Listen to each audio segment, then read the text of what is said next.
Chapter 4. Soul and Consciousness. Our habitual inexactitude in the perfunctory use of such words as soul and consciousness has meant that by now they really mean very little to those who use, read, or hear them. But a new age will need a renewed language, if only in the sense of restoring the original spirit, the living word, to words which have lost their meaning by too much repetition. For one alert to its essential meaning, the properly chosen word has a magical effectiveness. But if the essential meaning is distorted, a man's whole behavior may be distorted in consequence. Few words have been more harmfully distorted in meaning than words like soul and consciousness. This is because the realities which they express are the basic elements which constitute immortal man, and which can illuminate the purpose of his existence. Wherever the instruction of a school of initiation has been suppressed in favor of dogmas created by theological argument, the meaning of such words as soul and consciousness has always been altered to suit the prevailing fashion in religious doctrine and philosophical thinking. In the first centuries of Christianity, men spoke of the triad of body, soul, and spirit. St. Paul did not hesitate to teach that while the body of Christ was in the tomb, his soul descended into hell, but his spirit was in the hands of the Father. This human triad was overtly discussed by Origen and Heraclides. But later, after innumerable disputes among theologians, was boiled down to the obscure simplification in the Roman Catechism, which states that man is composed of two elements, soul and body. When Origen and other theologians speak of the soul as impure, wicked, or vicious, they cannot possibly refer to the divine spark which is the spiritual soul. The spiritual soul is not the same as the soul carried by the blood, which Moses forbade the Hebrews to eat with the flesh of animals. Other texts speak of the soul as situated between the spirit and the flesh, and able to gravitate either to the spirit or to the flesh. So, once again, there are three elements: body, soul, and spirit. This is recognized also in the Hebrew Kabbalah, which distinguishes nephesh, the sensitive soul whose vehicle is the blood, from ruah, the spirit or spiritual soul. In every tradition of initiation, the immaterial states of man have been given names to distinguish the degree of their subtlety and the extent of their immortality. But in Catholicism, all these psycho-spiritual states are covered by one word, dangerously vague and confused: the soul. To express these various states, each tradition naturally chose words and symbols suitable to the genius and stage of evolution of each particular race and age. To try to alter or interchange these meanings can only lead to erroneous interpretation. Two other essential principles need to be borne in mind. 1. The laws of the past can never dictate to the present, for the experience that humanity needs can only come to it at the present moment. 2. Wisdom can work to improve the masses, but its installation in a human soul can only be realized individually. From these two laws, two conclusions follow. First, that regarding the basic realities of the universe, there must be two different forms of teaching, respectively suitable for the individual and the mass. Second, the choice of technical terms must be made to suit the understanding of modern people. The exactitude of a word's meaning decreases in direct proportion to its use in a demagogic manner to appeal to everyone. For the superficial mind, having no respect for the right word or the correct response, makes all notions vague, and renders discrimination impossible by its habitual acceptance of the near enough. Discrimination depends on being able to distinguish between the relative and the real. But the real will only be recognized by that which is real in man, which is indestructible. The different states of our immortal being can be described by the one word consciousness, but it must be understood in its essence. We shall try to make plain the different connotations of this word. The origin of consciousness. Granting that there is a first cause of the universe, this first cause is of necessity single. But although reason compels us to accept this idea of an indivisible unity, devoid of quantity, the comprehension of this unity is beyond our creaturely powers as parts of the universe and effects of the single cause. This unity, in fact, will only exist for us if we can compare it to something, and comparison implies consciousness and duality. Therefore, creation takes place between the numbers 1 and 2, and duality must be the fundamental characteristic of the created universe. The dualism of nature implies comparison and the successiveness of phenomena. Unity creates by observing itself. This unity, regarded as indivisible, may be called God or unpolarized energy, and regarded as self-conscious unity it may be called God or polarized energy. Hence, the universe consists of consciousness, and is nothing but the evolution of consciousness, from its beginning until it finally returns to its cause. In other words, it is evolution from an innate consciousness toward a psychological consciousness, which is the awareness of innate consciousness. This is the first stage toward consciousness freed from physical contingencies, that is, the permanent and immortal consciousness. Man is an individual manifestation of all the functions, powers, and affinities in the universe, and his consciousness is the measure of his individualization, his power to make actual that which is still only virtual in cosmic harmony. Individualization gives bodily form, in the organism of man, to the functions of Genesis, separating the creative thought in time and space. The task of our consciousness is to reunite them. Consciousness develops with a knowledge of the various elements of Genesis and of the spiritual bond uniting them. In other words, there is knowledge of both good and evil, and also knowledge of the one. The former comes from our mortal intelligence, which separates as a scythe, and the latter from our immortal intelligence, which unifies. Consciousness in the universe. In the beginning was the Word, and the Word was with God, and the Word was God. The same was in the beginning with God. All things were made by him, and without him was not anything made that was made. In him was life, and the life was the light of men. And the light shineth in darkness. John 1:1-5. Onto the human racial consciousness, which already includes the various forms of consciousness evolved in nature. This oversimplified explanation gives no idea of the states of consciousness of our real immortal selves. But though addressed only to the brain, it may serve to reduce the resistance of our rationalizing intelligence by showing it how to observe as a spectator the acquisition of a kind of knowledge which goes beyond it. A trick?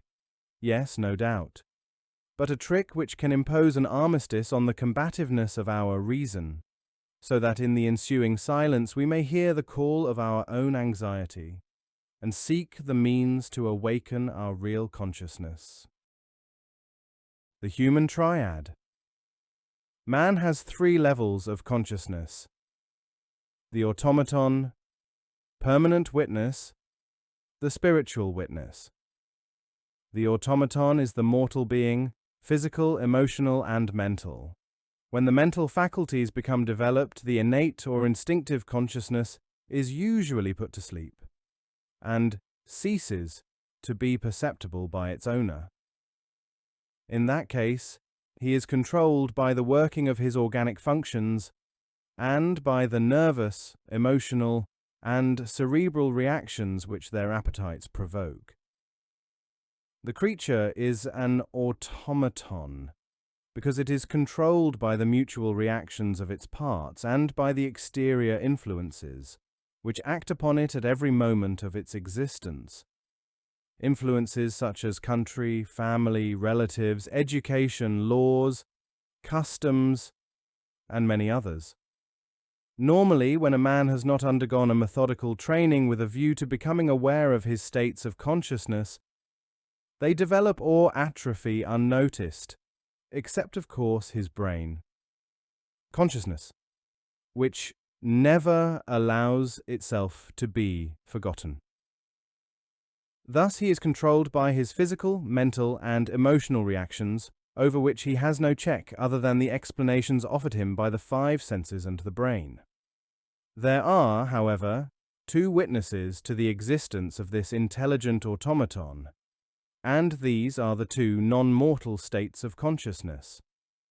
These two witnesses record, generally unnoticed by the automaton, the impressions which affect it, and both provoke reactions whose origin and value are unknown to the automaton. That there are two can be seen from the personal or impersonal quality, which distinguishes the evidence they offer and the purposes for which they offer it. We can then speak of two witnesses. The permanent witness has the aspect of the personality. It has the same cycle and personal rhythm, reinforced by its inherited and astral characteristics. 4.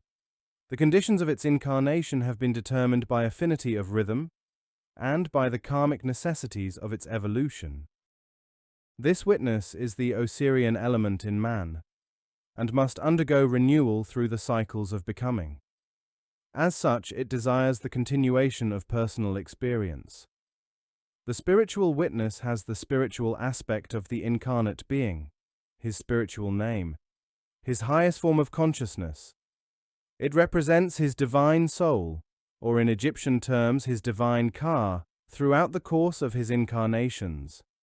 It is the Horus element in his evolution, because it desires to liberate him from the karmic chains of becoming by unifying his levels of consciousness.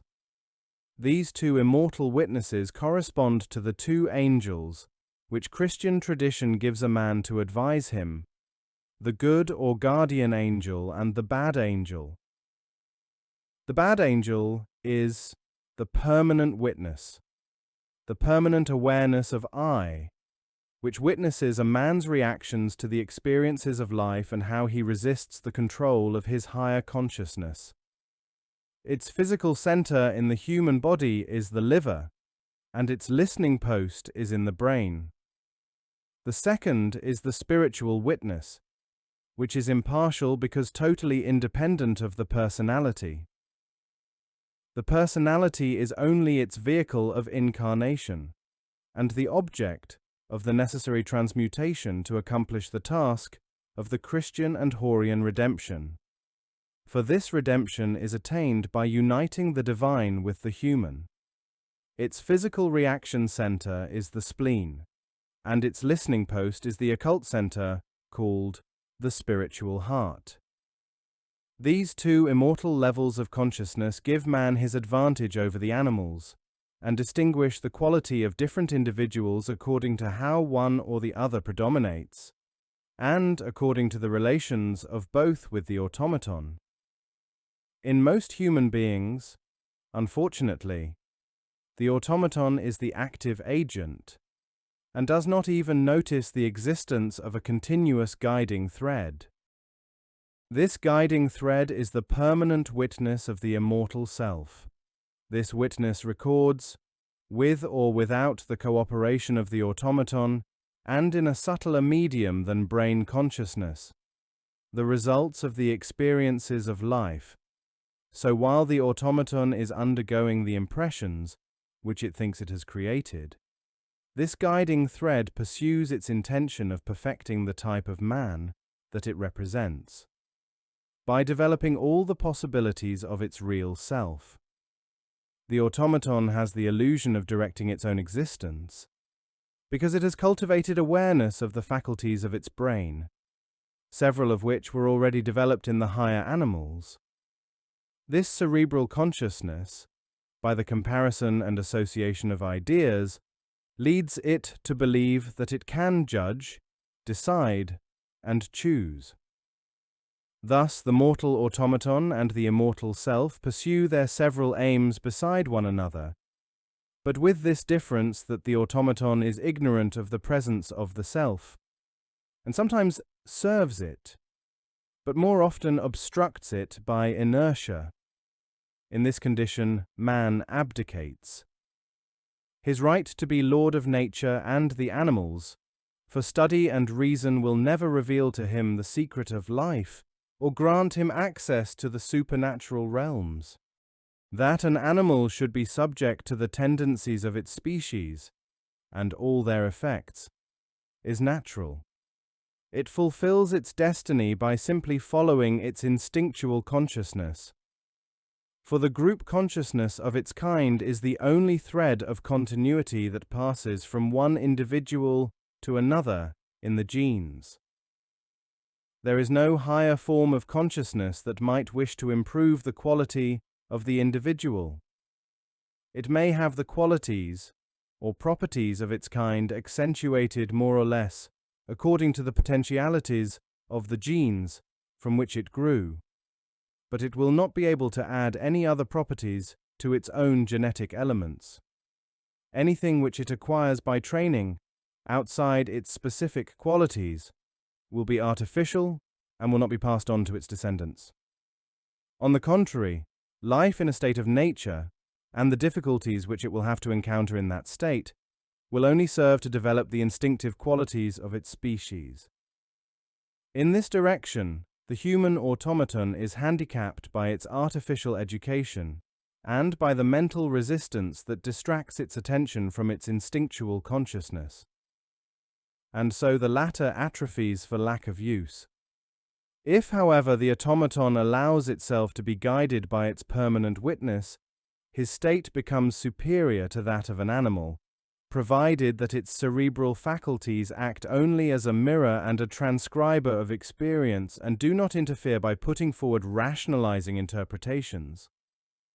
Thus, the permanent witness, which is grafted onto the instinctual consciousness, can turn the automaton into a man responsible for his conduct and capable of learning to understand his possibilities. This is the first step in the human but supernatural realm. For the natural man, when enlightened by this supernatural consciousness, which being immortal, becomes able by means of it to identify himself with things and beings in nature, and thus to know them and become their master. This power, and the knowledge it gives, should be inducement enough to make anyone who has glimpsed its possibility decide to control his automaton through the discipline of his awakened consciousness. We are not discussing here the means of doing this, but only the possibility of doing it. One must meditate on the possibility before becoming convinced that it exists. But the possibility has another side to it, which must be faced because it contains a serious danger, namely that, despite the advantage of awakening the permanent witness of a human being, the aim of this consciousness is nevertheless a selfish one, since it tends to increase the personal attitude. This permanent witness, although immortal inasmuch as it outlasts our present existence, is still only the consciousness of a specific personal being, a specimen of the dualism of nature. Even supposing that it should grow until it could identify itself with things and beings in nature, and thus control them, it could not by its own power establish contact with conditions higher than its own. A man who had acquired all the powers of this level of consciousness, and has control of his automaton, would still be held in the Osirian rhythm, which is the continuation of his personal cycle, his personal rhythm, whatever might be his designs for helping humanity. There is thus an evident antinomy between the two witnesses. The spiritual witness is essentially impersonal and indifferent to the contingencies of earthly life, and so it cannot put itself at the service of a man controlled by his permanent witness. Not that it has a different aim or a different will. What we call aim and will do not exist for the spirit. But so great is the difference of condition and rhythm that the permanent witness cannot influence, modify, or even make contact with the spiritual witness. On the other hand, if a man is sufficiently simple, if he makes no mental opposition to being imbued with it, then his spiritual witness can become incarnate in him and act through him to such an extent that his ego, consciousness, will seem not to exist except in the manifestations of instinct. This happens with certain persons who are called simple or innocent or even idiotic, because their rational intelligence does not interfere with their behavior, and in consequence, they sometimes have moments of surprising intuition. In fact, of course, the two witnesses are the two aspects of a single consciousness, like the two aspects of the fallen archangel, Satan, who represents nature as separating into form, fixing and possessing, and Lucifer, whose luminous nature is attracted to its luminous source. The redemption of the satanic aspect can only be achieved by the descent of Christ into hell. That is to say, by the experience of the spiritual witness descending into humanity. In this experience, the two aspects become aware of each other and unite. For this reason, however great the control obtained by one or other of the two witnesses, whether by the personal or permanent witness controlling the automaton, or by the spiritual witness keeping the body under control without regard to the permanent witness, there can be no ultimate liberation, so long as one of the factors of redemption has been omitted. In the former case, the spiritual witness will not be there to draw the ego out of its personal limitations and prevent it from becoming inflated. In the second, to ignore the ego opens the door to physical maladjustments and more particularly to emotional deceptions of an imaginative, astral, or sentimental type, and these, under a semblance of divine love, may produce illusory phenomena which are obstructions in the way of spiritual realization. In any case, there can be no final liberation for any human being without attaining unity of consciousness, in which the permanent witness recognizes and accepts the guidance of the spiritual witness. This acceptance will obviously alter the type of control or power aimed at by the ego, since the higher self, being essentially impersonal, cannot be restricted to selfish ends.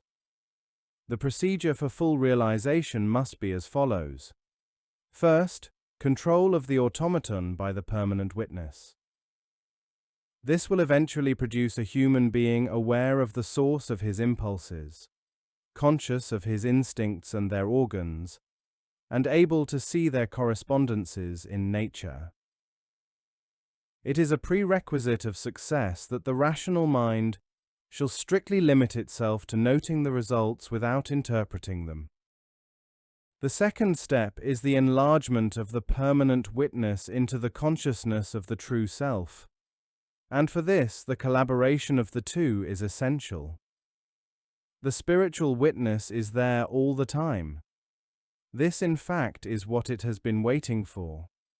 But the effort must be made by the permanent witness, in order to eliminate by continual watchfulness the various obstacles which prevent the spiritual witness from manifesting itself to the man now fully aware of his permanent witness.